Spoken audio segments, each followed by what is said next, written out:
नमस्कार दोस्तों, स्वागत है आपके टर्निंग पॉइंट में। बहुत दिनों के बाद आपसे हम लोग वीडियो के रूप में मुलाकात कर रहे हैं और मुलाकात करने का कारण ये बना कि फिर खबरों में हमारा नॉर्थ ईस्ट का एक राज्य मणिपुर सुर्खियों में आ गया।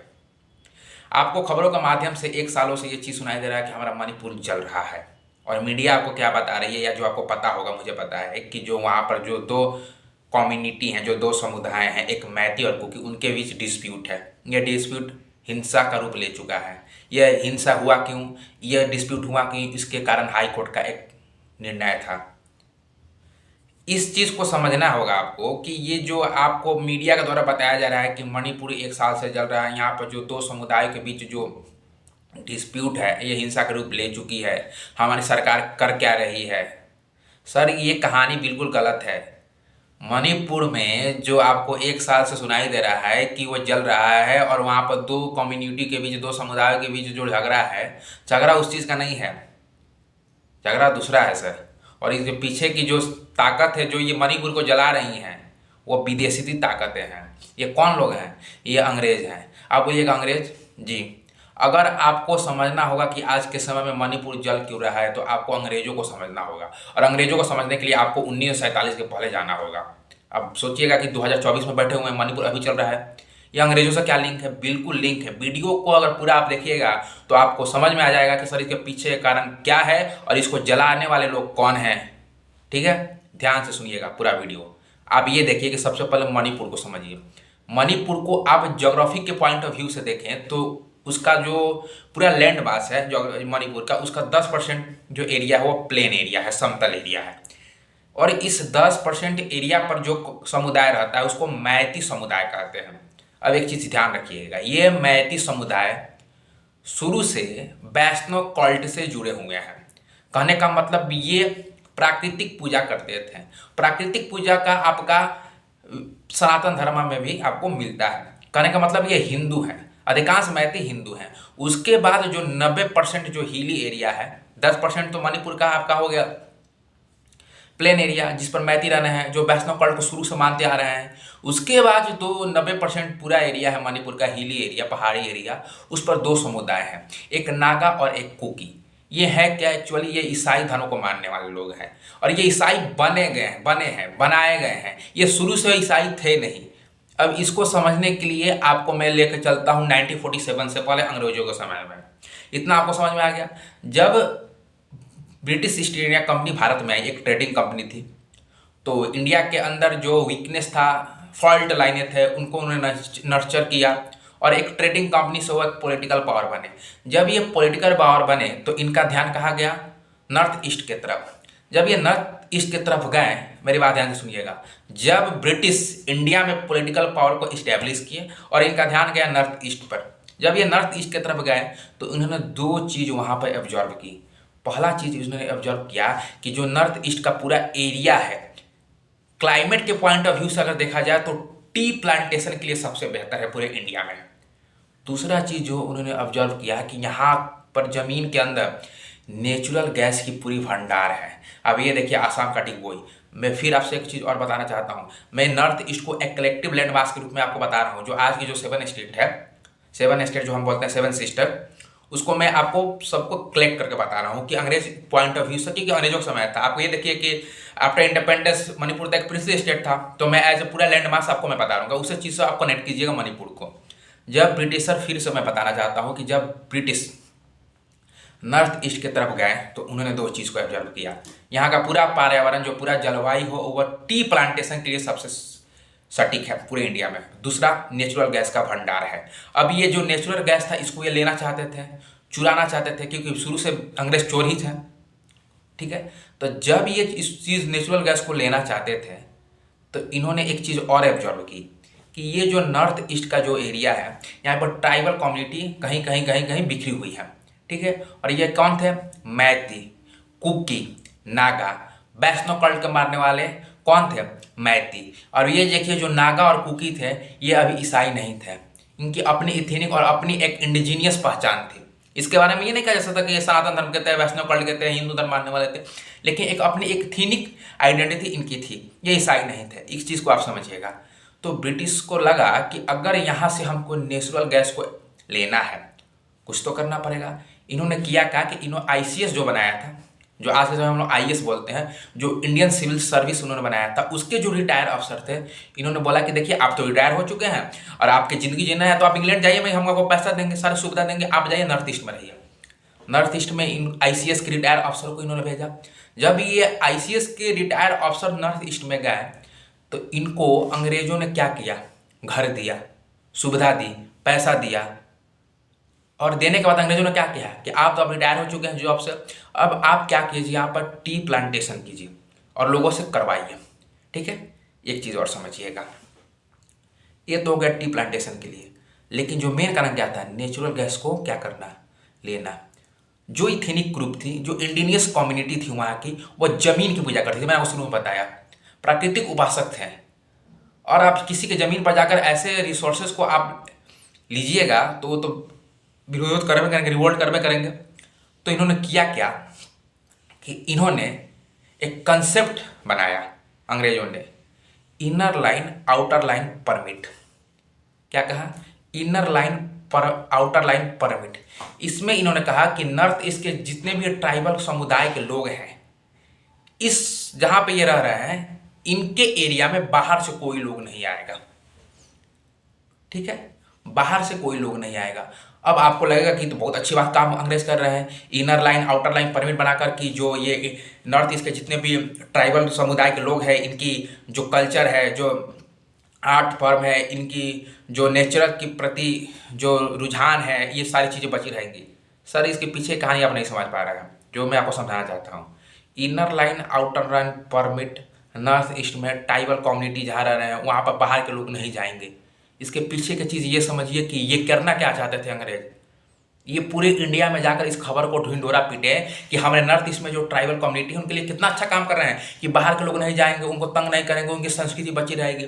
Inner line outer line permit हम लोगों ने बना दिया कि बाहर से कोई लोग नहीं जाएगा, लेकिन पीछे कारण सर ये समझिए ये करना क्या चाहते थे, इन्होंने inner line outer line permit के द्वारा जो नॉर्थ ईस्ट के जितनी भी ट्राइबल कम्युनिटी थी उनको और लोगों से आइसोलेट कर दिया, आइसोलेट किया। उसके बाद इन्होंने क्या किया, इंग्लैंड से मिशनरी लाए, क्रिश्चियन मिशनरी लाया और भेज दिया इनके एरिया में। कहाँ भेज दिया, inner line outer line permit जहाँ पर ट्राइबल कम्युनिटी रह रही है। एक इंडिजीनियस इंडियन नहीं जा सकता है, मिशनरी क्रिश्चियन मिशनरी लाकर इन्होंने वहाँ पर भेजना शुरू कर दिया, जाइए जाइए प्रचार कीजिए। अब ये चीज़ देखिए इनकी ढोंग, कितने बड़े ढोंगी हैं, ढिंडोरा पीट रहे हैं कि हमने inner line outer line permit के द्वारा कोई भी बाहर नहीं जाएगा, पूरे लोग को आइसोलेट कर दिया, ट्राइबल कम्युनिटी के लोगों को, और क्रिश्चियन मिशनरियों को घुसाना शुरू कर दिया। जब ये क्रिश्चियन मिशनरी ढोंगी लोग गए, इन्होंने किया क्या कि ये पूरे ट्राइबल कम्युनिटी के जो लोग थे, जो हिली एरिया में कौन रह रहे थे, कुकी और मैती, इनका जबरदस्त धन परिवर्तन किया गया और इनको ईसाई बना दिया गया। अब ये आपको हमको ये समझाइए, मेरी विचारधारा आपकी विचारधारा से मिलेगी तो मिलने का कॉमन वैल्यू क्या हो सकता है, एक रिलीजन भी कॉमन वैल्यू हो सकता है कि मिले। तो ईसाई बन गए, डिस्प्यूट किए नहीं, नेचुरल जो रिसोर्सेज थी अंग्रेजों ने उसका पूरा बढ़िया से दोहन किया। उसके बाद अब ये चीज़ सुनिएगा कि ईसाई बनाने का मेन कारण क्या था।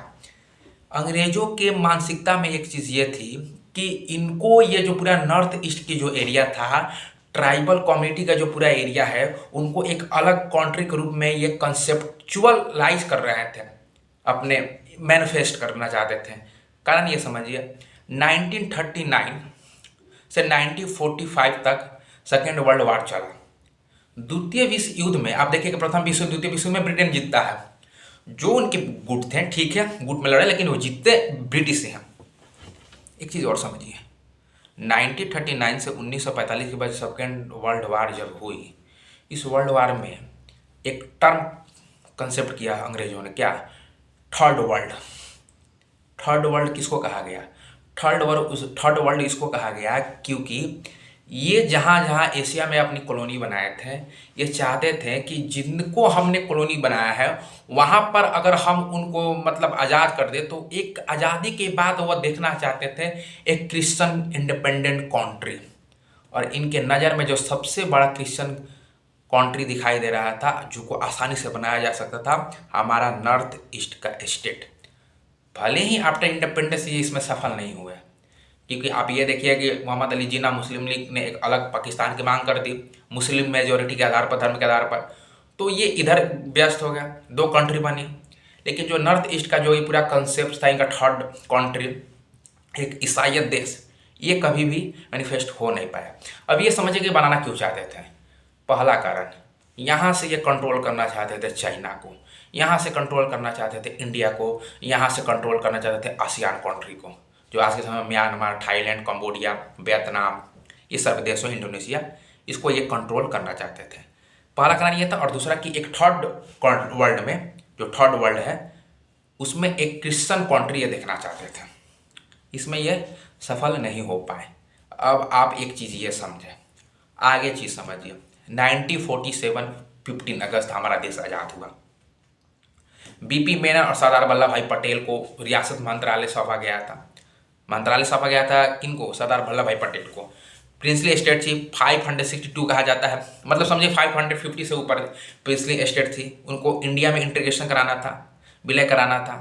तो ये विलय कराना था, इनका काम, सरदार पटेल का काम था। इसमें 3 आपका फेमस नाम है। कौन? हैदराबाद, जूनागढ़, जम्मू एंड कश्मीर। लेकिन आप याद रखिएगा कि नॉर्थ ईस्ट में जो मणिपुर है, उस समय एक इंडिपेंडेंट स्टेट नहीं था, वो एक प्रिंसली स्टेट था। और वहाँ के जो राजा थे, उनका राजा का नाम था बोध चंद्र सेन। ये बोध चंद्र सेन जो मणिपुर के 10% प्लेन एरिया में जो रह रहे थे, कौन? मैती कम्युनिटी के लोग, मैती समुदाय के लोग, जो वैष्णव कल्ट को मारने वाले थे, जो हिंदू धर्म के थे, इनको उन्होंने एसटी का दर्जा दिया हुआ था। ठीक है, शेड्यूल ट्राइब का इन्होंने दर्जा दिया हुआ था, अनुसूचित जनजाति। ये बोध चंद्र सेन 1949 में, यानी 1949 में पंडित नेहरू के पास जाते हैं और बोलते हैं कि आप भारत के लिए एक आप संविधान बनाने वाले हैं। उस संविधान में एक चीज़ आप ये समझिए कि जो मणिपुर है, भारत के साथ मिलने जा रहा है। पिछली स्टेट था। मैं आपसे यही कहूँगा, नेहरू जी, बोध चंद्र सेन ने नेहरू से कहा कि जो हमारा पिछली स्टेट है, जिसमें मैती समुदाय के लोग हैं, जो वैष्णव कल्ट को मानने वाले हैं, जो हिंदू धर्म को मानने वाले हैं, उनको हम लोग एसटी का दर्जा दिए हुए हैं। आप जब इंडिया में मणिपुर मिल जाएगा तो आप इसको एसटी का दर्जा दीजिएगा। बात को समझिए। नेहरू से बोध चंद्र सेन ने कहा कि मणिपुर भारत में मिलने जा रहा है, हम अपने प्रिंसली स्टेट में मैती समुदाय के लोगों को एसटी का दर्जा दिए हुए हैं, और आपके अपने संविधान में ऐसा प्रोविजन बनाइएगा कि जिसमें आप इनको शेड्यूल ट्राइब्स में, अनुसूचित जनजाति में रखिएगा, मैती कम्युनिटी के लोगों को, मैती समुदाय के लोगों को। 26 जनवरी 1950 को संविधान लागू हुआ। अब ये देखते हैं कि जब संविधान हमारा लागू हुआ तो 8 शेड्यूल थी, 8 अनुसूची थी। इस 8 अनुसूची में से 6ठी अनुसूची में आपको कितने राज्यों के बारे में पता चलता है? जो अनुसूचित जनजाति क्षेत्रों के बारे में, प्रशासन के बारे में है, कौन से हैं? असम, त्रिपुरा, मिजोरम, मेघालय। मणिपुर है इसमें? नहीं है। ये अलग बात है। मणिपुर को आपने 6ठी अनुसूची में नहीं रखा, वो अलग बात है, कोई भी दिक्कत नहीं। लेकिन उसके बाद कांग्रेस के सरकार ने नहले पदहला क्या किया कि 1960 में जो ये मैती कम्युनिटी के लोग थे, जो मैती समुदाय के लोग थे, इनके लिए एक बहुत बड़ा बाधा उत्पन्न कर दिया। उन्होंने एक रिफॉर्म बनाया, land reform, Manipur land reform 1960 में। उन्होंने कहा कि ये 10% एयरप्लेन एरिया पर रहने वाले मैती समुदाय के जो लोग हैं, ये जो हिली एरिया पर 90% लोग जो रह रहे हैं, कौन? नागा और कुकी, जो हो सकता है कि हिंदू होंगे, इनके बारे में पता नहीं है कि ये मतलब इनके इंडिजीनियस रिलीजन से, ट्राइबल रिलीजन समझिए इस तरह से। इनको कन्वर्ट किसने किया था? अंग्रेजों ने। मैंने आपको कहानी बताया ना। इस पर ये 1966 में कांग्रेस सरकार ने कहा कि आप जो ये 10% प्लेन एरिया पर जो मैती समुदाय के लोग रह रहे हैं, ये लैंड नहीं खरीद सकते हैं हिली एरिया पर। अच्छा, ठीक है। इसको लेकर आप ये देखिए कि बोध चंद्र सेन ने कहा कि आप एसटी का दर्जा मिलेगा, एसटी का दर्जा आप दीजिए, कि हम वो दे रहे थे। वो एसटी का दर्जा सरकार ने मैती समुदाय से छीना और दिया किनको? उन लोगों को जिसको अंग्रेजों ने ईसाई धर्म में परिवर्तन कर दिया था। कौन थे ये लोग? नागा और कुकी को। समझ में आ गया? अब फिर एक चीज़ और ये समझिए, जब जो ब्रिटेन के लोग थे, ये एक थर्ड कंट्री में क्रिश्चियन कंट्री नॉर्थ ईस्ट के रूप में देख रहे थे, जो आफ्टर इंडिपेंडेंस इंडिया को ये इसमें सक्सेस हुए नहीं, लेकिन इनका पीछे का एजेंडा और कुछ और था। जब ये सोचे कि अब हमारे इस जो मिशन में सक्सेस हुए नहीं, तो आप ये चीज़ ये देखिए कि जब 1947 को हमारा देश का बंटवारा हुआ तो पाकिस्तान बना था। 1971 पर पाकिस्तान क्या था? बांग्लादेश, जो आज के समय बांग्लादेश है, जो बांग्लादेश लिबरेशन वार 1971 में हुई थी, उसके पहले तो वह ईस्ट पाकिस्तान था। इस ईस्ट पाकिस्तान को अंग्रेजों ने एक बेस, एक अड्डे के रूप में प्रयोग किया। किस लिए? नॉर्थ ईस्ट में इंसर्जेंसी फैलाने के लिए, हिंसा फैलाने के लिए। कैसे? इसके पीछे एक स्पाई गेम है। ग्रेट ब्रिटेन की जो खुफिया एजेंसी है M16, इन्होंने पाकिस्तान के आईसिस, इंटर सर्विस इंटेलिजेंस, जो वहाँ की खुफिया एजेंसी है, उसके साथ इन्होंने मिलकर ईस्ट पाकिस्तान से ट्रुप्स, गन, बारूद किसको इन्होंने पहुंचाया? नागा को, कुकी को, जो मणिपुर के हिल एरिया में 90% हिल एरिया पर कब्जा करके बैठे हुए थे। क्यों? क्योंकि इनके साथ एक हिस्टोरिकल बैकग्राउंड अंग्रेजों का जुड़ा हुआ था। कनेक्ट करने में इनको आसानी हुई और ये जो लोग थे मणिपुर में वायलेंस करने लगे, हिंसा करने लगे। अब ये कहानी आपको थोड़ी थोड़ी समझ में आ रही होगी। ईस्ट पाकिस्तान को अंग्रेजों ने उसकी खुफिया एजेंसी M16 ने प्रयोग किया एक बेस के आधार पर, और बेस के आधार पर इन्होंने प्रयोग किया, और प्रयोग करने के बाद पाकिस्तान के खुफिया एजेंसी ISI के साथ मिलकर इन्होंने पूरे नॉर्थ ईस्ट में हिंसा को फैलाया। अब ये देखिए कि आफ्टर इंडिपेंडेंस आपको कितने ज़्यादा हिंसा मणिपुर में दिखाई देते हैं, कितने ज़्यादा हिंसा आपको नॉर्थ ईस्ट में दिखाई देते हैं। अब एक चीज़ और ये समझिए, जब ये सारा चीज़ हुआ तो जो मैती समुदाय के लोग थे, इनको तो लगा कि भाई हम लोग बोध चंद्रसेन के प्रिंसली स्टेट में जो लोग थे, हमको ST का दर्जा था। 1960 में हमसे वो भी छीन लिया गया। 1960 में लैंड रिफॉर्म मणिपुर एक्ट लाया गया, जिसके कारण अब हम हिली एरिया पर ज़मीन भी नहीं खरीद सकते हैं। इसके बाद आप ये देखिए कि 1971 में जो ईस्ट पाकिस्तान था वो तो एक बांग्लादेश बन गया। जब ये बांग्लादेश बना तो इस बांग्लादेश बनने के बाद जो ब्रिटेन की खुफिया एजेंसी थी M16, पाकिस्तान के ISIS और चाइना का भी इसमें हाथ है। चाइना की जो खुफिया एजेंसी है ministry of state security, MSS जिसको कहा जाता है, इन्होंने एक बैठक की और इन्होंने क्या सोचा कि अब बांग्लादेश एक न्यू नेशन के रूप में जन्म ले चुका है, एक न्यू स्टेट हो चुका है। अब हम लोग ईस्ट पाकिस्तान जो है बांग्लादेश है, इसको अब हम लोग एक बेस के रूप में, एक अड्डे के रूप में प्रयोग नहीं कर सकते हम नॉर्थ ईस्ट में वायलेंस फैलाने के लिए। इन्होंने किया क्या कि इन्होंने अब एक नया अड्डा खोजा, नया जगह खोजा नॉर्थ ईस्ट में हिंसा फैलाने के लिए। वो अड्डा कौन बना? म्यांमार। अब ये चीज़ आप देखिए कि जो भारत और म्यांमार के बाउंड्री है, वहाँ पर कोई आपको एक रिगिड बाउंड्री दिखाई नहीं देती है। इसका पीछे कारण है कि बहुत ज़्यादा आपको गड्ढे मिलेंगे, नदियाँ मिलेंगी, पहाड़ मिलेंगे, अराकामियोमा जो पर्वत है। आप देखिए तो एक चीज़ ये है जिसके कारण आप इलीगल रूप से किसी भी लोगों को, खुफिया लोगों को आप इंडिया के अंदर एंट्री दे सकते हैं। इस चीज़ को आप समझ गए।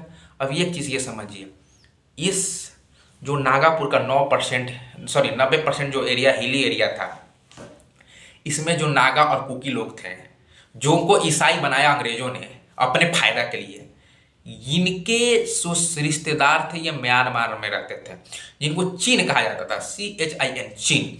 इसको ध्यान से रखिएगा। और इस चीन को अंग्रेज को की खुफिया एजेंसी M16 ने प्रयोग किया कि इनको इलीगल रूप से कहाँ भेजा? मणिपुर में। जब ये मणिपुर में गए तो इनको पहाड़ी एरिया में जाने लगे, और जब ये पहाड़ी एरिया में गए तो इनका स्वागत कौन कर रहे थे? नागा कुकी समुदाय के लोग, क्योंकि उनके साथ एक रिलेशन था। इनको स्वागत किए, इनको घर दिए। अब एक चीज़ ये समझिए, चाइना की खुफिया agency ministry of state security ने किया क्या कि ये जब लोग चले गए, चीन लोग म्यांमार से मणिपुर में, इनको उन्होंने जाने के बाद बोला कि अब तो आप यहाँ पर आ रहे हैं, और यहाँ पर आने के बाद आपको कुछ जीने के लिए कुछ करना पड़ेगा। अब एक चीज़ ये भी समझिए, जब ये चीन लोग मणिपुर में घुसे पहाड़ी एरिया पर, जो नागा और कुकी लोग इनका स्वागत कर रहे थे, भाई आप हमारे रिश्तेदार हैं, आइए, उनका स्वागत हो रहा है। इनके जो ट्राइबल नेता मणिपुर में थे, इनको कैसे कैसे डॉक्यूमेंट कर इनको नागरिकता इंडिया के लिए दी गई। जब इनको नागरिकता इंडिया के लिए दे दी गई, चाइना ने एक और गंदा खेल खेला। देखिए मैं कितनी विदेशी ताकत है मणिपुर को जलाने में है। इस चीज़ को मैं समझाना चाहूँ तो समझिए यहाँ की जो कहानी है मणिपुर की, वहाँ पर दो समुदाय के बीच की कहानी नहीं है, इसके पीछे विदेशी ताकत है, मैं वो समझा रहा हूँ। जब ये इंडिया की नागरिकता रहने लगे तो जो चाइना की खुफिया एजेंसी है, मिनिस्ट्री ऑफ स्टेट सिक्योरिटी, उन्होंने सोचा कि अब ये अंदर आ चुके हैं, ग्रेट ब्रिटेन की जो खुफिया एजेंसी M16 इसको अंदर किया, अब हमें क्या करना होगा कि हमें इनको वहाँ पर कुछ काम करवाना होगा, जैसे रोजगार आपको चाहिए ना, इन्होंने बोला कि आप ओपीएम की कल्टीवेशन कीजिए, अफीम की खेती कीजिए। अब ये लोग अफीम की खेती करने लगे पूरे नॉर्थ ईस्ट में। जो आप देख रहे हैं कि एक ड्रग सर्किस तरह से पूरा फैला हुआ है, ये कौन कर रहे हैं? ये चीन लोग। किनके रिश्तेदार हैं? नागा और कुकी के। आए कहाँ से हैं? म्यांमार से, इलीगल रूप से इंडिया में आए। इनको घुसाया कौन, अंदर लाया कौन? खुफिया एजेंसी ब्रिटेन की और चाइना की। ओपीएम की खेती कराया कौन? चाइना की खुफिया एजेंसी, पाकिस्तान की खुफिया एजेंसी।